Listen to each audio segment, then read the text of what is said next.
Summer's over, kids are going back to school, and we celebrate Labor Day with several unions either on strike or threatening to. But first, what's going on in the Bronx? The Point starts right now.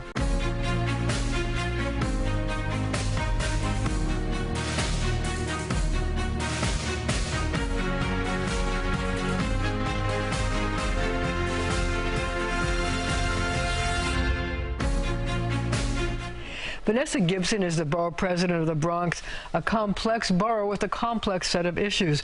But before we get started about all things Bronx, I want to talk to you about a big controversy in the city, Rikers Island, because it was something, the closing of Rikers Island was something that you had to deal with in your previous life as a city council person. And you were, at that time, the head of the Criminal Justice Committee. I wonder how you feel about the fast approaching deadline of 2027 and whether you think that that's going to give the city time enough to build the community jails, or should it be delayed?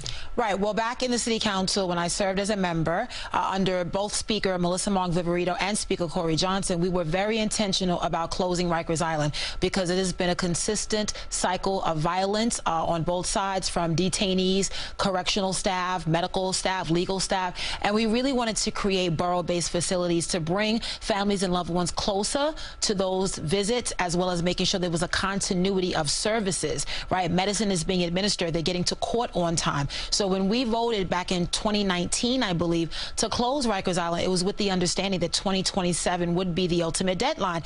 And we have plans for the land at Rikers Island to create a big infrastructure of green and renewable energy and solar energy, which I think is great.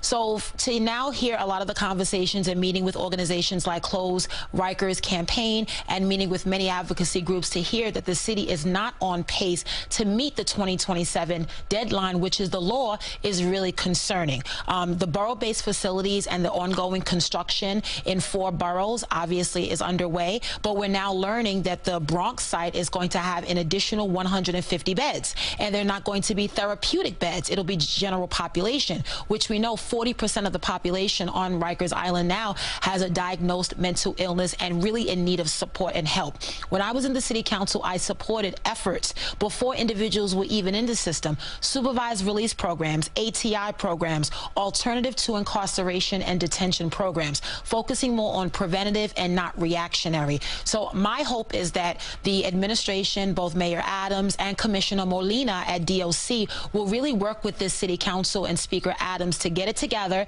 to figure out how we can reduce the population. That's the challenge. The population on Rikers has grown and has caused concerns with meeting this deadline. Well, see, that's the exact issue that the mayor raised this past week. He pointed out that right now the population of Rikers is about 6,300 people, and that the community jails will hold between, 3,300 and 4,000 people. So we're talking about 2,000 extra people. And he says if you put these 2,000 people back into the community, they're dangerous, and they'll go back into the community and commit the crimes that they were in jail for. So he says, is it public safety, or should you extend the deadline, give them more time to reduce the population? I wonder how you feel about that. Or is this August 2027 deadline, should it be absolute, mark in the sand, don't change? I think we should focus on the real merits of why we passed this in the first place. 2027 should be a real deadline that we really strive to meet.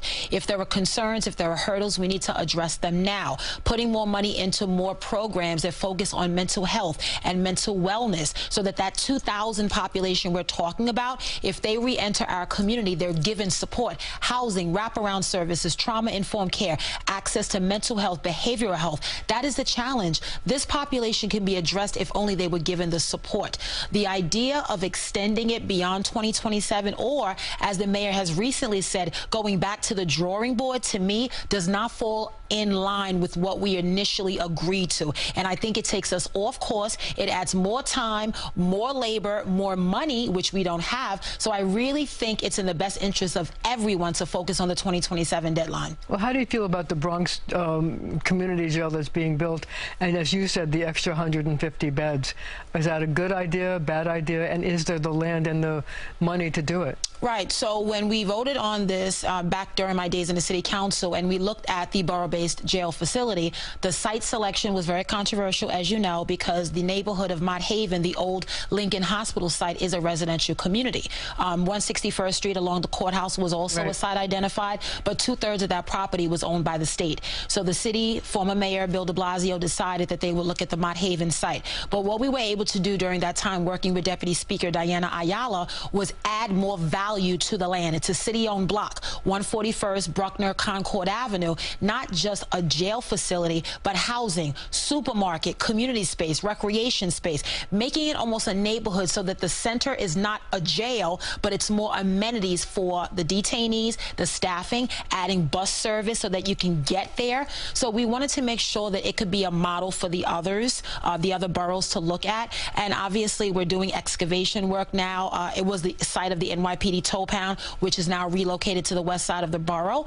But I think we have to move forward because everyone, most people, can acknowledge and believe that Rikers Island should close, but there has to be a space in each borough for individuals that are arrested and going through their process for them to stay and remain. And I also want to add, Marcia, it's really important for those in the borough to understand the barge, the boat that houses 500 to 600 detainees at any given time must close along with Rikers. We've been very adamant about that, and we want to make sure closed Rikers includes the Bronx barge. Has anybody made that promise to you yet? Well, former Mayor Bill de Blasio did, and as I understand, this is a new mayor. Is he going to do it? But I do believe Mayor Adams supports that. He's been working, you know, closely with the elected officials, Councilmember Salamanca, Councilmember Ayala. We all believe that it's a boat, and we don't have the Bronx House of Detention closed years ago. We don't have our own facility that can be remodeled. So essentially, our site is a brand new construction site, but we do believe the bar should be closed. So congestion pricing is a big issue for you, especially in the Bronx, because of the issue of increased truck traffic that's going to be on the Cross Bronx Expressway.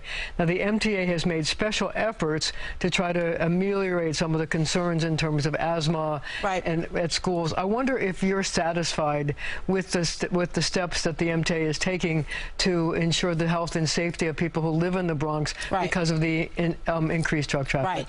In concept, I think we all support congestion pricing and what the state legislature voted on several years ago. But for an outer borough like the Bronx that has historically faced environmental racism and injustice, highest asthma rates in the country, we know that we need more than the minimum. The MTA has committed $130 million, a new Bronx asthma center. Is that enough? Which is great. No, it's not enough. I'm asking for more.